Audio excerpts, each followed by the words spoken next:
Hello friends, today we are going to discuss about the production planning and control. So first of all you must know about what is the planning and control. So over here you can see planning. Planning means what? Planning means preparing the scheme in advance before the actual work is started. Means what? Suppose you want to make something device or whatever production, at that time planning must be required, right? Without planning you can't create appropriate products. So planning is necessary whenever you will start for the production of something product. Okay, so over here you can see control means the supervision of all the relevant operations with the help of control mechanism that feedback the progress of the work. So over here you can see control means nothing but control means one type of supervision. Suppose something production is going on, at that time on the production you have to supervise particular that product, that is known as the supervision.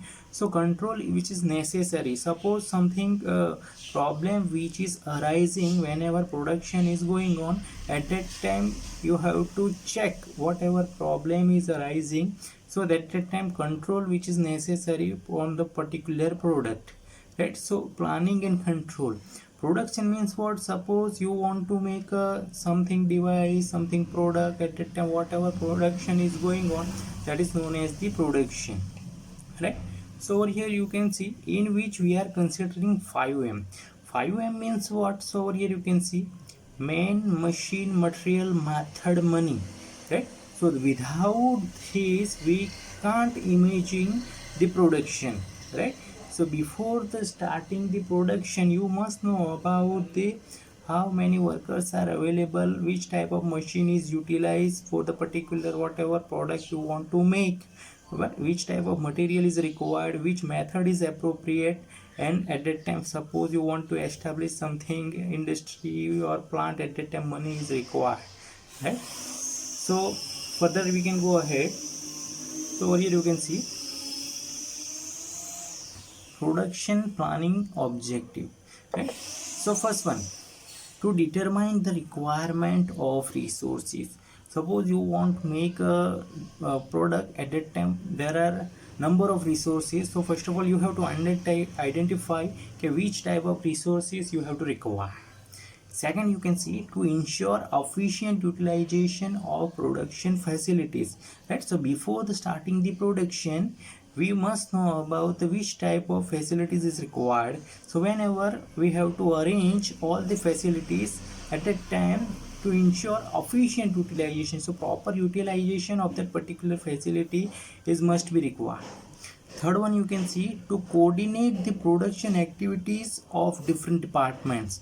Means what? There are number of different departments are there, so proper coordination should be required. Then and then we can arrange our proper production layout or production site. Fourth one, you can see to maintain adequate but not excessive stock of the raw material, right? So for the production we have to know about the materials are required, right? But over here you can see adequate means what? Proper or enough stock is required, right? Not excessive. Suppose excessive stocks we have to gather, at the time what happens? Suppose production maybe some problem is arising, at that time this stock will be damaged, right? So adequate means enough stock is required.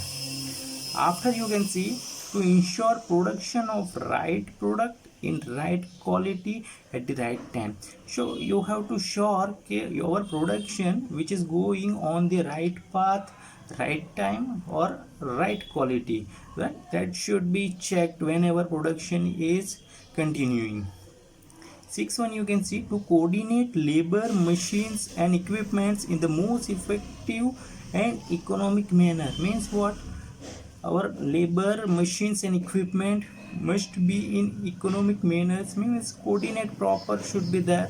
Then and then we can generate the high quality products, right? Seventh one, you can see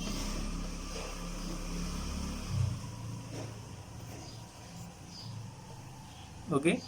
Seventh, ensuring smooth flow of materials by eliminating bottlenecks if any in production.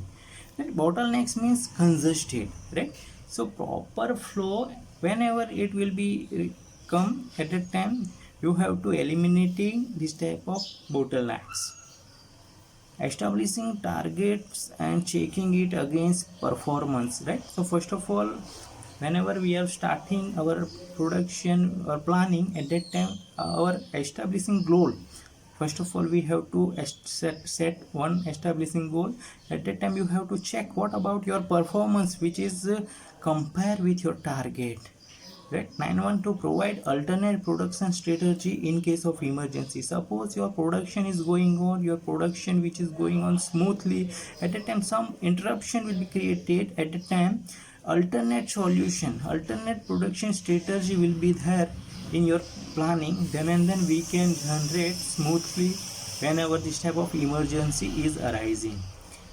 To minimize the wastage, right? Whenever we generate the higher quality production, at that time, this is the wastage will be minimized. So in short, PPC regulates and controls how, where and when work is to be done, right? So first of all, each and every industry, each and every plant, that times PPC is required. Without PPC we can't generate the best product in minimum time, and we can't get the maximum output. So going through this type of PPC, production planning and control, your production which is going on the smooth flow, and we can generate the maximum amount of product in minimum time, and we can reduce the wastage and eliminating the bottlenecks. So thank you.